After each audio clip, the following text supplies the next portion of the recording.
Good morning. आज हम लोग स्टार्ट करेंगे लेक्चर 7 क्लास 10th का फिजिक्स का। ये लेक्चर 7वां लेक्चर है। और पिछले लेक्चर में हम लोग पढ़े थे कि अवतल दर्पण में वस्तु को कहाँ कहाँ रखते हैं, कितनी जगह रखते हैं, तो वो था 6। उत्तल दर्पण में वस्तु को 2 जगह रखते हैं। तो नेक्स्ट जो अब हम लोग पढ़ेंगे वो है कि अवतल दर्पण में जो 6 जगह है तो कहाँ पे वस्तु को रखने से कैसा प्रतिबिंब बनेगा और कहाँ बनेगा उसके बारे में स्टडी करेंगे। तो उससे पहले हम लोग एक टर्म को समझेंगे। वो टर्म है पहला, उसका नाम है रे डायग्राम। तो आज का जो सबसे पहला टॉपिक है उसका नाम है रे डायग्राम। देखेंगे आज हम लोग सबसे पहले पढ़ेंगे रे डायग्राम। ये रे डायग्राम क्या है? इमेज बनाने के लिए, मतलब किसी भी दर्पण में इमेज बनाने के लिए कुछ क्राइटेरिया है, कुछ रूल्स है, कुछ लॉ है, जिसमें सबसे पहला लॉ है, सबसे पहला प्रिंसिपल है। समझेंगे अच्छे से। सबसे पहला प्रिंसिपल है कि अब दर्पण में, समझेंगे, चाहे वो उत्तल दर्पण हो या अवतल दर्पण हो, चाहे वो दर्पण में का मतलब चाहे वो उत्तल हो या अवतल हो। तो पहला स्टेटमेंट है कि दर्पण में ये कौन चीज है? ये है आपका प्रधान अक्ष दर्पण में, और यहाँ पर होगा C, यहाँ पर होगा F।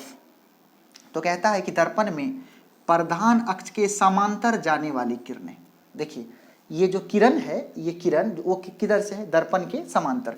दर्पण के समांतर जाने वाली किरणें दर्पण से टकराने के बाद जब परावर्तित होती है तो वो फोकस से गुजरती है। फिर समझते हैं। पहला ये बहुत इंपॉर्टेंट स्टेटमेंट है, और इसी स्टेटमेंट पर आप आगे फिजिक्स को पढ़ोगे। क्या बोलता है कि दर्पण से किसी भी दर्पण में प्रधान अक्ष के समांतर चलने वाली किरणें जब दर्पण से परावर्तित होती है तो वो कहाँ से गुजरेगी? फोकस से गुजरती है। नंबर 1, इसको नोट करेंगे आप। नंबर 2, दूसरा स्टार कहता है कि ये कोई दर्पण है, चाहे वो अवतल हो या उत्तल हो, उससे फर्क नहीं है, ये उसका प्रधान अक्ष है। यहाँ पे ये है बिंदु P, ये है बिंदु C और ये है बिंदु F। 3 बिंदु हुआ। बोला यदि कोई प्रकाश किरण वक्रता केंद्र से गुजरती है, यदि कोई प्रकाश किरण कहाँ से गुजरी है? देखिए आप, वक्रता केंद्र से, तो दर्पण से टकराने के बाद वो पुनः उसी रास्ते पर वापस आ जाती है। क्या बोले कि वक्रता केंद्र से जाने वाली किरणें जब दर्पण से टकराती है तो टकराने के बाद पुनः उसी रास्ते पर वापस हो जाए। देखिए ना, ये तीर है जाने वाला और ये तीर दिखाता है टकरा करके वापस होना। पहला स्टेटमेंट है प्रधान अक्ष के समांतर जाने वाली किरणें दर्पण से परावर्तन के बाद फोकस से पास करेगी। दूसरा स्टेटमेंट है कि वक्रता केंद्र से गुजरने वाली किरणें दर्पण से टकराने के बाद पुनः उसी पाथ पर वापस लौट जाएगी। और तीसरा जो सबसे इंपॉर्टेंट स्टेटमेंट है वो ये है कि मान लो ये कोई दर्पण है, ये कोई दर्पण है, तो हम लोग क्या मान लिए अभी? अवतल दर्पण। तो अवतल दर्पण का ये ध्रुव हो गया। बोलता है कि अवतल दर्पण में यदि प्रकाश किरण ध्रुव पर पड़ती है, देखिए यहाँ अच्छे से, ये प्रकाश किरण है, ये कहाँ टकराई है? ध्रुव पर। मान लेते हैं कि ये जो है प्रधान अक्ष के साथ थीटा कोण बना रही है, समझिएगा। तो टकराने के बाद क्या होगा? वापस। तो जितना कोण पर आपतित होती है, देखिए ना, दर्पण की तरफ आने वाले किरण को आपतित किरण। तो क्या बोला? यदि प्रकाश किरण ध्रुव पर टकराती है, फिर से, यदि प्रकाश किरण ध्रुव पर टकराती है तो वो जितने कोण पर टकराएगी उतने कोण पर वापस हो जाएगी। अगर आपको ये 3 स्टेटमेंट याद है, जिसका नाम क्या दिए हैं? रे डायग्राम। इसको हिंदी में बोलते हैं किरण आरेख। तो ये जो 3 किरण आरेख है, इसी के द्वारा आप अवतल दर्पण, उत्तल दर्पण सब कुछ को पढ़ सकते हैं। ओके, तो आपने क्या बोला कि अगर प्रधान अक्ष के समांतर जाने वाली किरणें दर्पण से परावर्तन के बाद फोकस से गुजरती है। दूसरा, वक्रता केंद्र से गुजरने वाली किरणें दर्पण से परावर्तन के बाद पुनः उसी पाथ पर वापस लौट जाती है। तीसरा, ध्रुव पर पड़ने वाली किरणें जितना कोण पर टकराती है उतने ही कोण पर वापस हो जाती है। तीनों का नाम क्या है? तीनों का नाम है रे डायग्राम, मतलब किरण आरेख। नेक्स्ट हम लोग अगला स्टार पढ़ेंगे, उसका नाम है, अभी आगे बढ़ने से पहले कुछ छोटा छोटा स्टार को पढ़ रहे हैं, वो है पैरेक्सियल रेज। जो अगला स्टार आने वाला है उसका नाम है पैरेक्सियल रेज। देखेंगे अगला जो स्टार है उसका नाम है पैरेक्सियल रेज। पैरेक्सियल रेज क्या होता है जरा वो देखिए। मान लो कि आपके पास कोई दर्पण है, ये आपके पास उत्तल दर्पण है, ये आपके पास उत्तल दर्पण, ऐसा मान लेते हैं। उत्तल दर्पण है, ये अवतल दर्पण है, ऐसा मान लिए, या उत्तल दर्पण है, दोनों में से कोई एक दर्पण आप ले सकते हैं। ये उसका प्रधान अक्ष है। ओके, ये क्या है? ध्रुव है। तो कहा गया है कि प्रधान अक्ष के बहुत करीब से, प्रधान अक्ष के बहुत करीब से जाने वाली किरणें, जैसे मान लो ये किरण, देखो आप, ये किरण, ये क्या है? प्रधान अक्ष के बहुत करीब से गुजर रही है। ये किरण देखो आप प्रधान अक्ष के बहुत करीब से गुजर रही है। ये किरण देखो आप प्रधान अक्ष के बहुत करीब से गुजर रही है। ये किरण भी मतलब क्या, प्रधान अक्ष के समांतर लेकिन प्रधान अक्ष के बहुत करीब। इस पॉइंट को नोट करिए कॉपी में कि प्रधान अक्ष के समांतर और बहुत करीब से, मतलब प्रधान अक्ष के समांतर और प्रधान अक्ष के बहुत करीब से, नज़दीक से गुजरने वाली किरणों को पैरेक्सियल रेज कहा जाता है। हम लोग जो ऑप्टिक्स को पढ़ रहे हैं, ऑप्टिक्स मतलब लाइट, तो हम लोग जो लाइट को पढ़ रहे हैं, हम लोग जो प्रकाश चैप्टर को पढ़ रहे हैं, तो उसमें जो भी हम लोग फिगर को पढ़ेंगे, उन सभी फिगर में जो रेज होगा वो पैरेक्सियल होगा।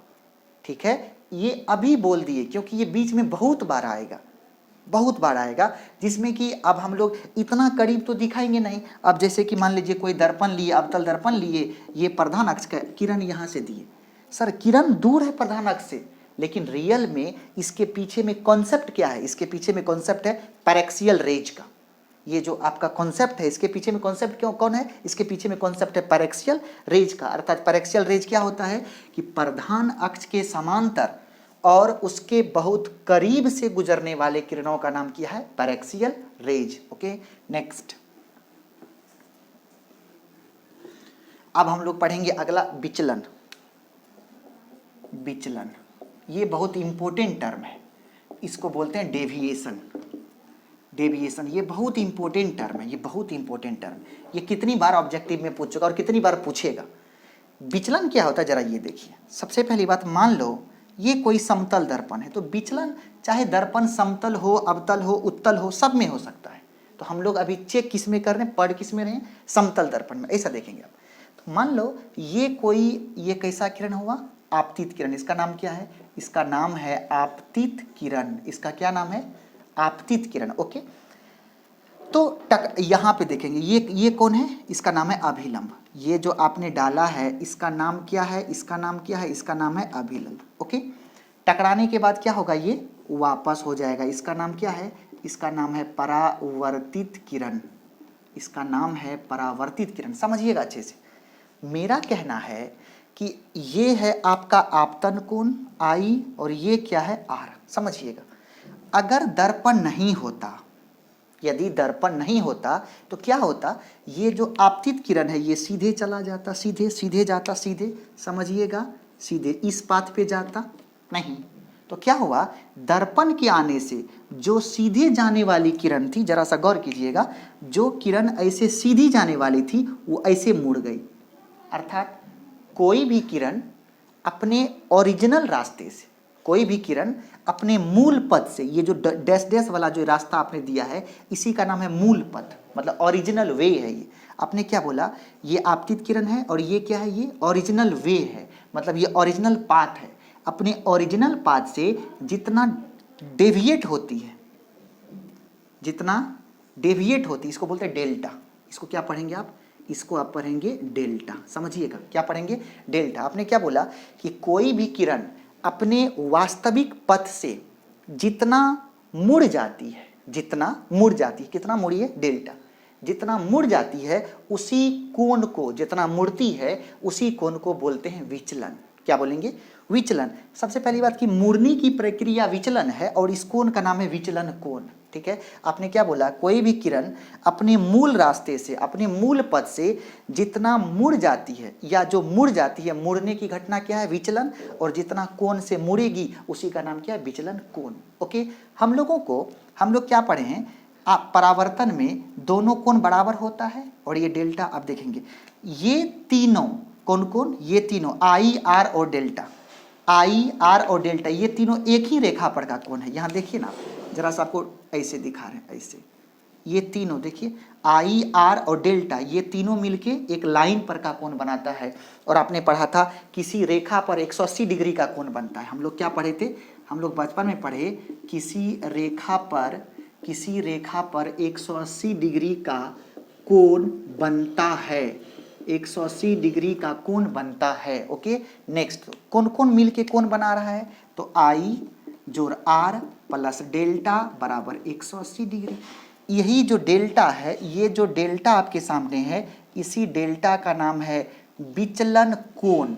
इसी का नाम क्या है, विचलन कोण। तो यहाँ पे विचलन कोण कौन हो गया, डेल्टा। तो यहाँ से डेल्टा बराबर क्या मिला, डेल्टा बराबर 180 डिग्री माइनस आई अब माइनस आर। ये प्लस में उधर गया माइनस में, आर प्लस में उधर गया माइनस में। एक फॉर्मूला, परावर्तन में आई और आर बराबर होगा तो लिखेंगे परावर्तन के नियम से, परावर्तन के नियम से, परावर्तन के नियम से क्या होता है, आई बराबर आर। परावर्तन का नियम क्या बोलता है, आई बराबर आर। तो या तो आई बराबर आर, या तो आई के जगह पे आर रख दो या आर के जगह पे आई रख दो। अब तो फॉर्मूला क्या बनेगा, फॉर्मूला बनेगा डेल्टा बराबर 180 डिग्री अब माइनस 2i। यदि r के जगह पे i रख देंगे तो माइनस 2i, या डेल्टा बराबर 180 डिग्री माइनस 2r। क्या बनेगा, डेल्टा। ये दोनों फॉर्मूला है और दोनों अति इंपॉर्टेंट है। ये कब होगा, ये कब होगा जब i दिया रहेगा, ये कब होगा जब r दिया रहेगा। जैसे सवाल आपसे ये पूछेगा, सवाल आपसे ये पूछेगा कि सवाल आपसे ये पूछेगा, सवाल आपसे ये पूछेगा, सवाल आपसे ये पूछेगा, यदि आपतन कोण 30 डिग्री हो तो विचलन कोण कितना होगा। समझिए, पूछेगा यदि आपतन कोण 30 डिग्री हो तो विचलन कोण कितना होगा। आपतन मतलब आई, तो कितना हो गया 30 दूना 60 और 180 में से 60 चला गया 120, विचलन कितना निकल गया 120। आपसे पूछेगा यदि परावर्तन कोण का मान 60 डिग्री हो तो विचलन कोण कितना होगा। परावर्तन कोण मतलब आर, आर के जगह पे 60 डिग्री, 60 दूना 120, 180 में से 120 चला गया 60 डिग्री, विचलन कोण कितना हो गया 60 डिग्री। ओके, तो इस फॉर्मूला पे आई दिया रहे, आर दिया रहे, जो भी दिया रहे आप उस तरीके से इस पे निकाल लेंगे। नेक्स्ट, अब जो दो इंपॉर्टेंट स्टार बताने जा रहे हैं वो बहुत इंपॉर्टेंट है और उसका नाम है, एक है आपका normal incidence. Normal incidence, normal incidence का मतलब क्या होता है जरा ये समझिए, पहले आप इसको समझिए। नॉर्मल इंसिडेंस, नॉर्मल इंसिडेंस का मतलब होता है यदि आपतित किरण, नॉर्मल इंसिडेंस इसका मतलब होता है यदि आपतित किरण, यदि आपतित किरण अभिलंब के अनुदिश हो, यदि अभिलंब के अनु, इस लाइन को आप समझिए पहले। नॉर्मल इंसिडेंस का मतलब होता है यदि आपतित किरण अभिलंब के अनुदिश हो तो बताइए विचलन कोण कितना होगा। अभिलंब के अनुदिश का मतलब जैसे कि आपके पास ये एक मिरर है, ये एक मिरर है और नॉर्मल, इसके नॉर्मल किधर होता है, दर्पण के लंबवत, ये आपका अभिलंब हो गया। यदि प्रकाश किरण इसी पे आएगा, ऐसे समझिएगा, प्रकाश किरण इसी पे ऐसे, तो टकरा करके तो वापस होगा, तो टकरा करके इसी रास्ते पर वापस चला जाएगा। इसका मतलब है कि आई अगर अभिलंब के अनुदिश हो गया तो आई का मान 0। तो यहाँ पे लिखेंगे तब आई बराबर कितना हो गया 0, या आर बराबर कितना हो गया 0। तो डेल्टा बराबर कितना हो जाएगा 180 अब माइनस 2 गुना 0, तो डेल्टा बराबर कितना हो गया 180 डिग्री। बहुत इंपॉर्टेंट क्वेश्चन है। यदि आपतित किरण अभिलंब के अनुदिश हो तो आप विचलन कोण कितना होगा, तो कितना होगा 180 डिग्री। क्या बोला, यदि आपतित किरण अभिलंब के अनुदिश हो तो विचलन कोण कितना होगा 180 डिग्री। नेक्स्ट, इसको बोलते हैं नॉर्मल इंसिडेंस। दूसरा देखिए, दूसरा है ग्रेजिंग इंसिडेंस। दूसरा का नाम है ग्रेजिंग इंसिडेंस। दूसरा का नाम क्या है, दूसरे का नाम है ग्रेजिंग इंसिडेंस। अगला कहानी है, दूसरा स्टार है ग्रेजिंग इंसिडेंस। ग्रेजिंग इंसिडेंस का मतलब होता है, इसका मतलब क्या होता है, यदि आपतित किरण दर्पण के समांतर हो, दर्पण के समांतर हो। देखेंगे मतलब क्या है कि इसको आप फिगर समझो। जैसे ये आपका दर्पण है तो ये आपका अभिलंब है, तो आपतित किरण जो होगा वो इस प्रकार से जाएगा। आपतित किरण ऐसे, ये है आपका आपतित किरण। आज बोलिए ये हो गया आई, ये आपका आई बराबर कितना हो गया 90 डिग्री।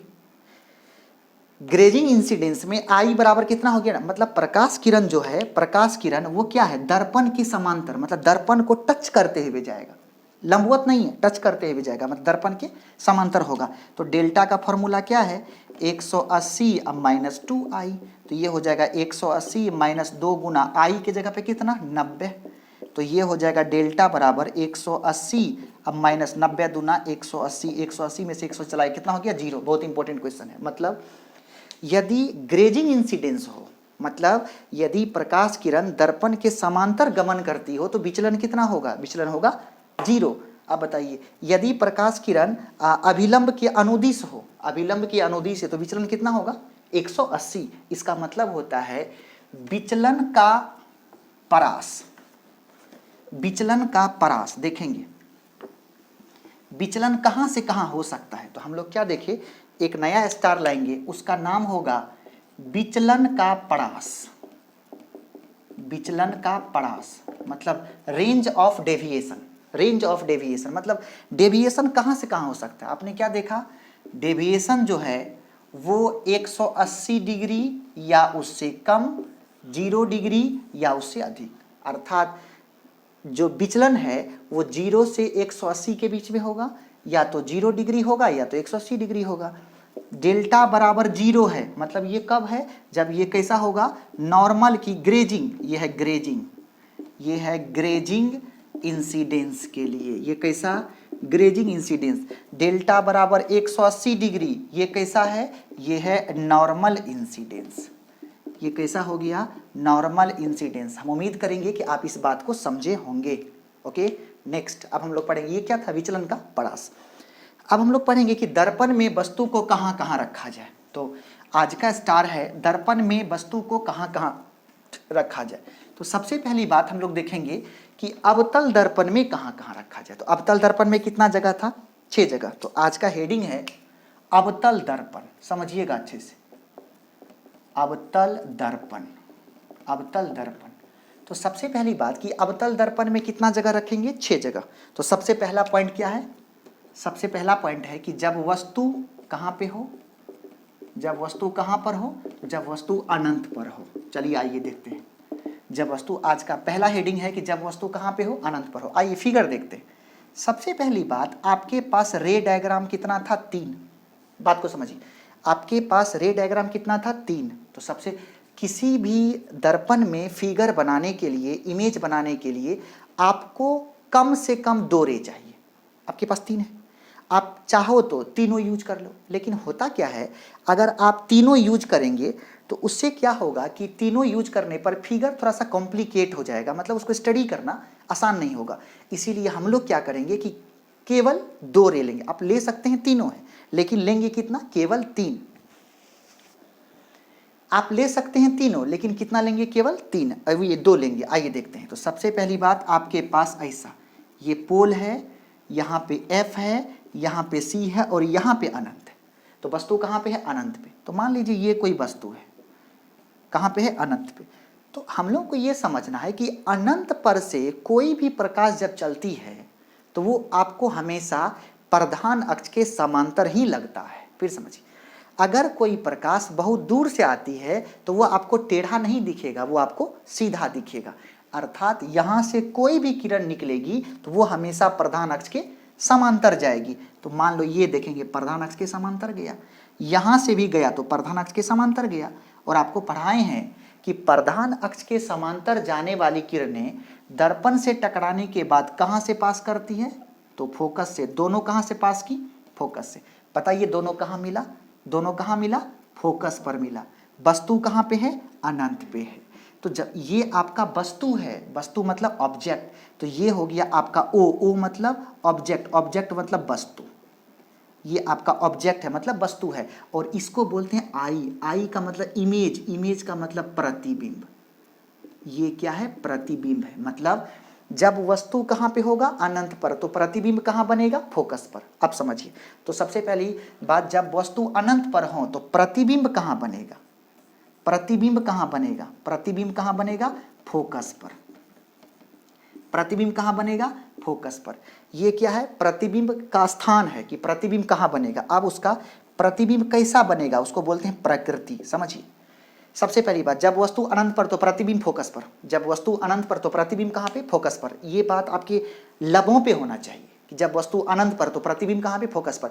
ऑब्जेक्टिव में 2 नंबर में आपको ये रे डायग्राम पूछेगा। ऐसे पूछेगा कि यदि कोई वस्तु अनंत पर हो तो अवतल दर्पण में उसका किरण आरेख बनाइए। तो इस तरीके से किरण आरेख उसका बनाएंगे। प्रतिबिंब का स्थिति क्या है, कहाँ पे है, फोकस पर है। प्रकृति मतलब उसका बनावट कैसा है, आइए अब समझाते हैं। आप देखो ये वस्तु है, ये प्रतिबिंब है, दोनों जो है वो दर्पण के एक तरफ है। आपको समझाए थे प्रतिबिंब दो प्रकार का, एक वास्तविक और एक आभासी। आज ये जो आपका वस्तु है और ये जो प्रतिबिंब है, दोनों दर्पण के एक ही तरफ है। आज का ये लेक्चर आपके लिए बहुत इंपॉर्टेंट है। इस लेक्चर को थोड़ा लंबा भी बनाएंगे ताकि सभी फिगर को हम लोग एक लेक्चर में देख सकें। अब समझिए, ये जो आपका अवतल दर्पण है, ये अवतल दर्पण, इसमें दोनों वस्तु हो या प्रतिबिंब दोनों एक ही तरफ है। बताए थे यदि प्रतिबिंब और वस्तु दोनों दर्पण के एक ही तरफ हो तो उसको बोलते हैं वास्तविक प्रतिबिंब। तो प्रतिबिंब कैसा बना है, प्रतिबिंब बना है वास्तविक। और आपको बताए थे कि जो वास्तविक है वो उल्टा है, तो कैसा होगा, वास्तविक उल्टा। आप देखिए वस्तु इतना बड़ा है, लगभग 1 फीट का, प्रतिबिंब क्या है, एक बिंदु पे एक पॉइंट है, तो क्या उसको बोलेंगे वस्तु की अपेक्षा छोटा कि बहुत बड़ा, तो वस्तु की अपेक्षा बहुत छोटा, इसीलिए इसको बोलते हैं बहुत बहुत छोटा, बहुत बहुत छोटा। फिर समझिए, जब वस्तु अनंत पर तो प्रतिबिंब फोकस पर, कैसा, वास्तविक उल्टा और वस्तु से बहुत बहुत छोटा, वास्तविक उल्टा और वस्तु से बहुत बहुत छोटा। कंप्लीट। दूसरा कंडीशन, जब वस्तु कहां पे होगा, अनंत और वक्रता केंद्र के बीच हो। तो दूसरा कंडीशन है जब वस्तु अनंत और वक्रता केंद्र के बीच हो, वक्रता केंद्र के बीच हो। समझते हैं, दूसरा कंडीशन क्या है, जब वस्तु कहां पे हो, अनंत और वक्रता केंद्र के बीच हो। आइए ये आपका, लेकिन किस में पढ़ रहे हैं, अवतल दर्पण में, इसीलिए दर्पण कैसा बनाए, अवतल। ये क्या है आपका, ये है आपका ध्रुव, यहाँ पे मान लेते हैं फोकस, यहाँ पे मान लिए सी और यहाँ पे अनंत। आज वस्तु कहाँ पे है, वस्तु है अनंत और वक्रता केंद्र के बीच, मतलब इस बीच में कहीं भी है, इसका नाम हो गया ए बी। ए बी ये वस्तु है, ए बी क्या है, ए बी वस्तु है। अब बताइए कितने प्रकाश किरण लेंगे, 2। पहला प्रधान अक्ष के समांतर, बोलिए टकराने के बाद कहाँ से पास करेगा, तो टकराने के बाद ये फोकस से पास करेगा, करा दिए।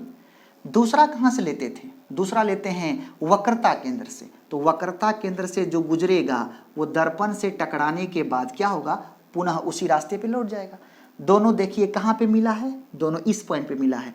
और वस्तु या प्रतिबिंब को प्रधान अक्ष से मापते हैं, प्रधान अक्ष से। इसका नाम, ये ए है तो इसको ए डैश बोल देते हैं, ये बी है तो इसको बी डैश बोल देते हैं। अब बताइए, तो सबसे पहली बात कि प्रतिबिंब की स्थिति, प्रतिबिंब कहाँ बना बताइए, प्रतिबिंब कहाँ बना बताइए, प्रतिबिंब बना है वक्रता केंद्र और फोकस के बीच। प्रतिबिंब है, प्रतिबिंब वक्रता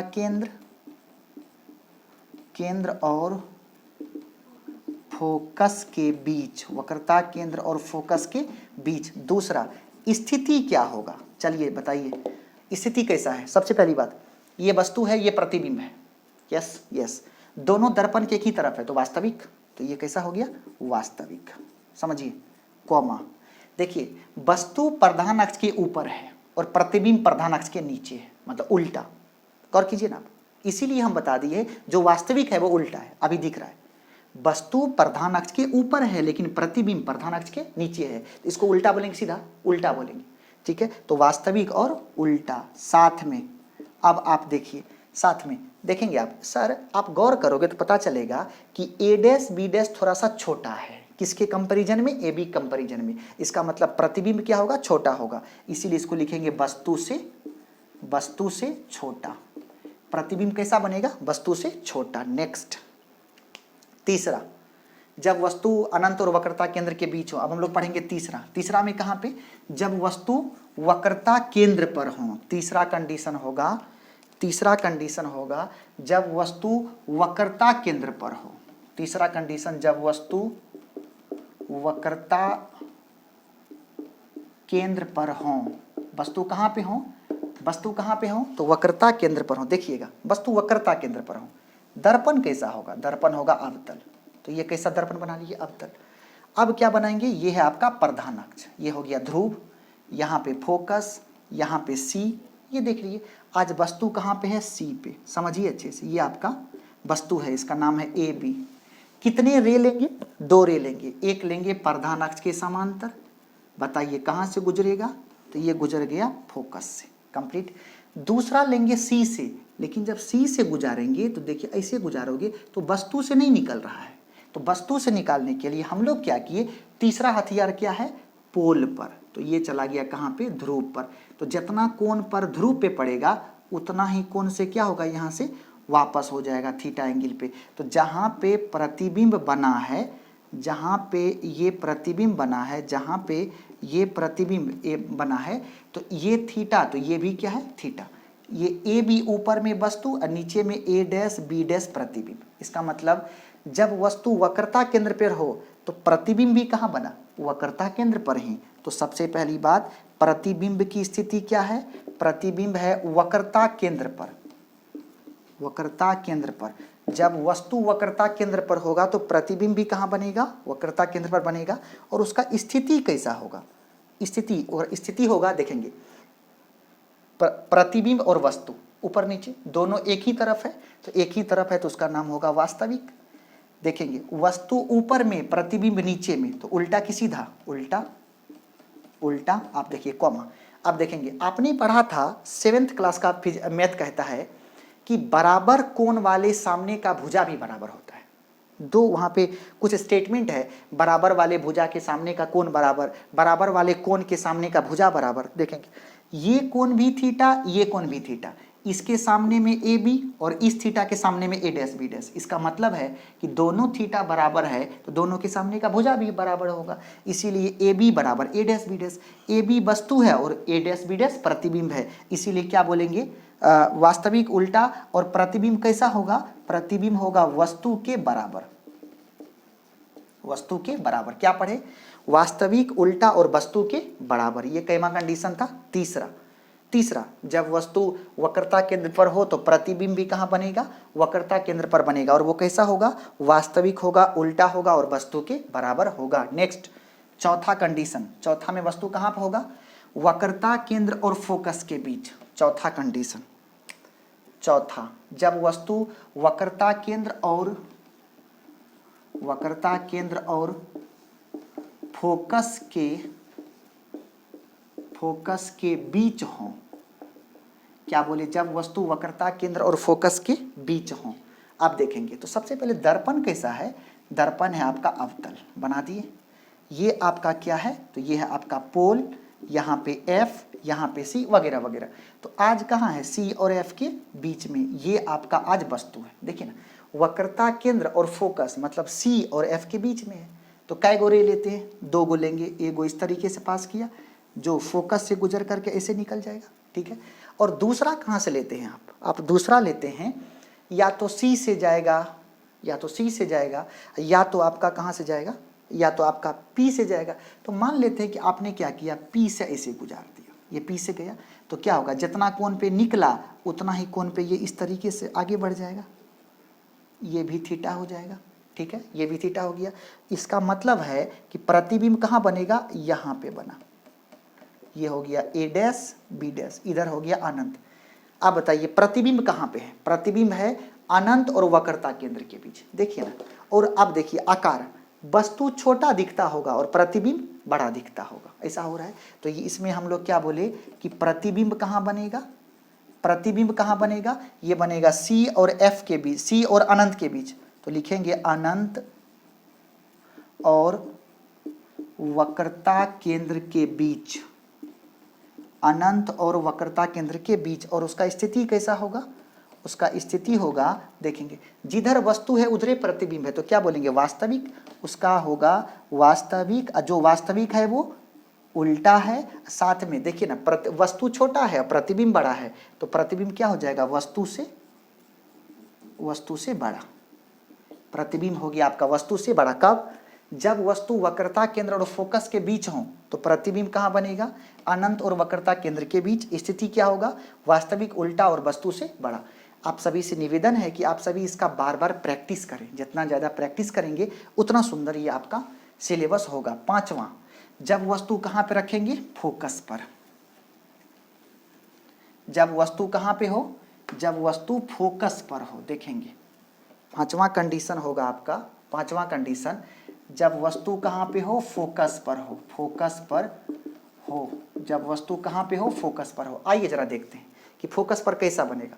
ये आपका अवतल दर्पण, अच्छे से देखेंगे अवतल दर्पण, ये आपका प्रधान अक्ष, ये हो गया ध्रुव, यहाँ पे F, यहाँ पे C। वस्तु कहाँ पे है आज वस्तु है आपका फोकस पर, ये A B वस्तु हो गया। कितना किरण निकलेगा? 2 किरण, एक हो गया देखेंगे ये किरण है प्रधान अक्ष के समांतर, ले लिए, कहाँ से पास करेगा? टकराने के बाद ये फोकस से पास किया, ऐसे निकल गया। दूसरा कहाँ से लेंगे? पोल से। तो चलिए यहाँ से जी, जहाँ से दर्पण पे गिराए हैं वहीं से एक ही जगह से दोनों किरण लेते हैं, ऐसे गया और ये टकरा के क्या होगा? वापस। आप गौर करो, टकराने के बाद दोनों रे जो है वो एक दूसरे के समांतर हो गया है। जब एक दूसरे के समांतर होगा तो ये कहाँ मिलेगा? तो हम लोग ऐसा मानते हैं कि वो अनंत पर मिलेगा। तो प्रतिबिंब कहाँ बनेगा? प्रतिबिंब कहाँ बनेगा? प्रतिबिंब, जैसे रेल का 2 पटरी है, दोनों पटरी है, तो दोनों पटरी क्या है? समांतर है, तो कहीं नहीं मिलता है। लेकिन हम लोग ऐसा समझते हैं कि वो अनंत पर जाकर के मिलने वाला, ऐसा संभावना है। तो प्रतिबिंब कैसा बनेगा? कहाँ बनेगा? प्रतिबिंब बनेगा आपका अनंत पर, अनंत पर। प्रतिबिंब का प्रकृति कैसा होगा? उसका प्रकृति होगा, देखेंगे सर इधर प्रतिबिंब बना, दोनों वस्तु भी इधर प्रतिबिंब भी इधर, तो कैसा होगा? वास्तविक। वास्तविक, जो वास्तविक है वो उल्टा है और वस्तु से बहुत बड़ा, वस्तु से बहुत बड़ा। ये क्या था? जब वस्तु कहाँ पे हो? फोकस पर हो। अब हम लोग पढ़ेंगे छठा कंडीशन, जब वस्तु फोकस पर हो तो प्रतिबिंब कहाँ बनेगा? अनंत पर, वास्तविक उल्टा वस्तु से बड़ा। कंप्लीट। नेक्स्ट, जब वस्तु फोकस और ध्रुव के बीच हो, छठा कंडीशन, फोकस और ध्रुव के बीच हो, क्या लिखे हैं? जब वस्तु कहाँ पे हो? फोकस और ध्रुव के बीच हो। आइए इस कंडीशन को देखते हैं। फोकस और ध्रुव के बीच हो, जब वस्तु कहाँ पे है? फोकस और ध्रुव के बीच है। देखेंगे आपने बोला ये आपका अवतल दर्पण है, देखेंगे ये आपका क्या है? प्रधान अक्ष है, ये पोल है, यहाँ पे F है, यहाँ पे C है। वस्तु कहाँ पे है आज? वस्तु है फोकस और वक्रता ध्रुव के बीच में। देखिए दिखा दिए वस्तु, कितना किरण लीजिएगा? 2 किरण, एक प्रधान अक्ष के समांतर गया, टकरा के कहाँ से पास करेगा? तो ये पास करेगा आपका फोकस से, ऐसे चला गया। दूसरा किरण कहाँ से लेते हैं आप? दूसरा लेते हैं वक्रता केंद्र से, देखेंगे ये वक्रता केंद्र से गया और टकरा के इसी पे क्या होगा? लौट जाएगा, इस प्रकार से लौट गया। आप गौर करेंगे कि ये दोनों किरण जो आगे जाने पर एक दूसरे से दूर जा रहा है, यदि 2 किरण एक दूसरे से दूर जाएगा तो वो आगे कहीं नहीं मिलेगा। तो हम लोग ऐसा समझते हैं कि ये पीछे से कहीं निकल रहा है, इधर पीछे से कहीं आ रहा है, ऐसा यहाँ पीछे से कहीं आ रहा है। तो पीछे से जहाँ मिला यही हो गया इसका प्रतिबिंब। नाम क्या है? A dash B dash. देखिए जब वस्तु फोकस और वक्रता केंद्र के ध्रुव के बीच हो तो प्रतिबिंब दर्पण के कहाँ बनेगा? पीछे। मतलब आज वस्तु और प्रतिबिंब दोनों दर्पण के विपरीत तरफ है, तो प्रतिबिंब क्या कहाँ बनेगा? प्रतिबिंब का स्थिति कहाँ होगा? प्रतिबिंब का स्थिति कहाँ होगा? तो ये है दर्पण के पीछे, दर्पण के पीछे। प्रतिबिंब कहाँ बनेगा? दर्पण के पीछे। दूसरा, उसका प्रकृति कैसा होगा? रुकिए, बताए थे कि यदि वस्तु AB और प्रतिबिंब A डैश B डैश दोनों दर्पण के विपरीत तरफ हो तो उसको बोलते हैं आभासी प्रतिबिंब। आपको क्या याद है? याद है कैसा प्रतिबिंब है? आभासी। और बताए थे, देखेंगे वस्तु भी प्रधान अक्ष के ऊपर, प्रतिबिंब भी प्रधान अक्ष के ऊपर। मतलब दोनों क्या कैसा है? जैसा वस्तु है वैसे प्रतिबिंब है। इसका मतलब सीधा मतलब वस्तु भी प्रधान अक्ष के ऊपर, प्रतिबिंब भी प्रधान अक्ष के ऊपर, इसीलिए क्या बोलेंगे उसको? सीधा। तो जो आभासी है वो सीधा है। अब देखिए वस्तु थोड़ा सा छोटा है और प्रतिबिंब अधिक है, तो प्रतिबिंब क्या होगा? वो वस्तु से बड़ा, वस्तु से बड़ा। तो जब वस्तु कहाँ पे हो? फोकस और ध्रुव के बीच हो तो प्रतिबिंब कहाँ बनेगा? प्रतिबिंब बनेगा दर्पण के पीछे। कैसा बनेगा? आभासी, सीधा और वस्तु से बड़ा बनेगा। ये था अवतल दर्पण का छठों कंडीशन को हम लोग पढ़ लिए। अब किसको पढ़ेंगे?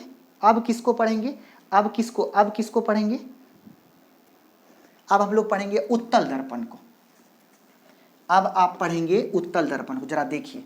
अब आप पढ़ेंगे उत्तल दर्पण को। उत्तल दर्पण में वस्तु कितना जगह? 2 जगह रखा था आपने।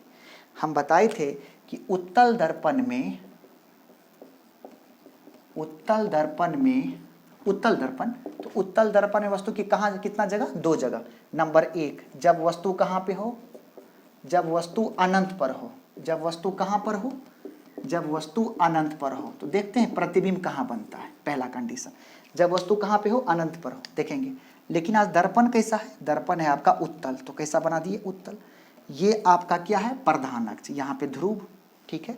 ये हो गया अनंत, तो आज वस्तु यहाँ पे है, तो ये वस्तु है। तो क्या बताए थे, अनंत से आने वाली कोई भी किरणें आपको कैसा दिखता है, तो हम लोग बोले थे प्रधान अक्ष के समांतर।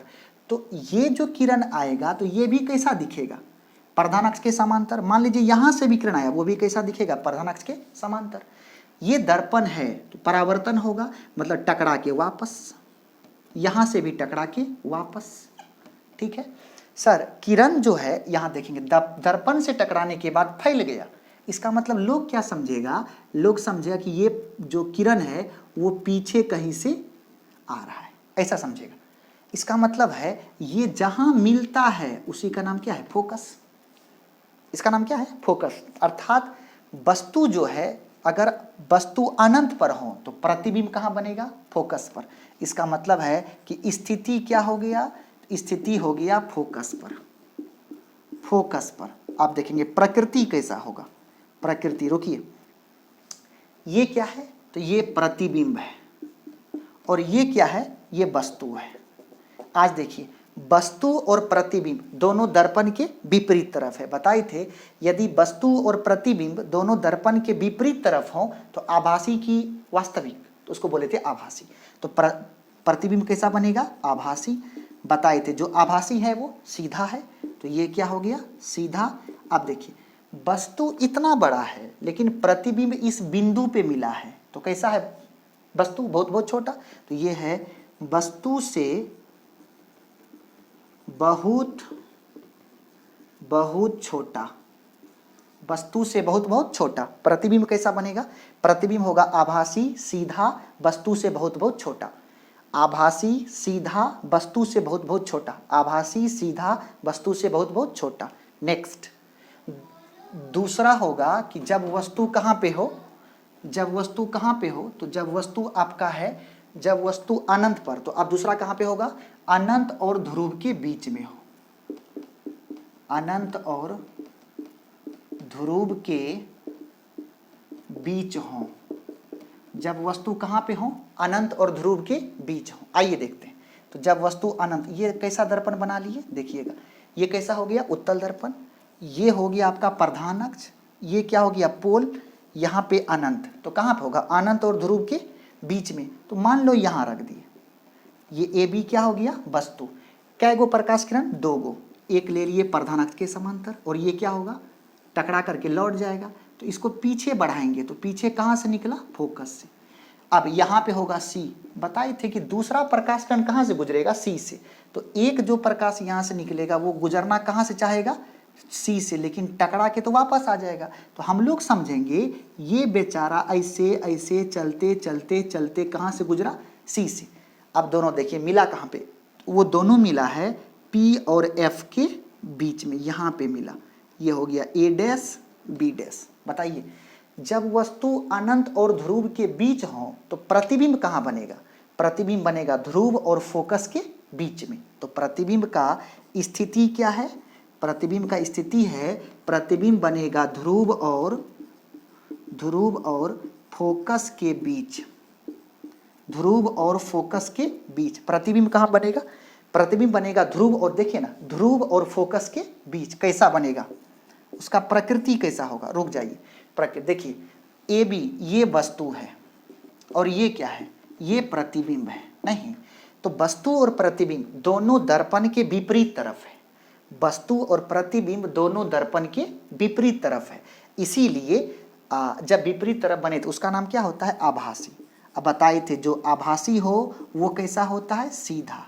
आप देखिए जरा, देखिए वस्तु ए बी थोड़ा सा बड़ा है, ए डैश बी डैश छोटा है, इसका मतलब प्रतिबिंब जो है वस्तु से छोटा है। तो प्रतिबिंब कैसा होगा, वस्तु से छोटा। इसका मतलब उत्तल दर्पण में वस्तु कितना जगह, दो जगह, एक तो हो गया अनंत पर और दूसरा हो गया अनंत और ध्रुव के बीच।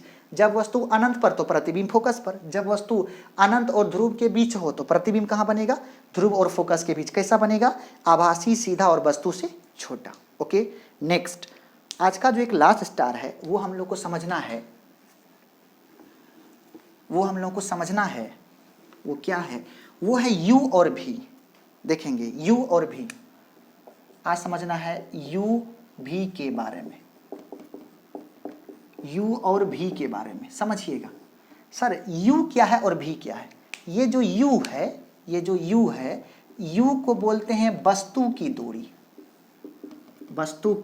दूरी, समझिएगा। u क्या होता है, u होता है वस्तु की दूरी। v क्या होता है, v है प्रतिबिंब की दूरी, समझना है, प्रतिबिंब की दूरी।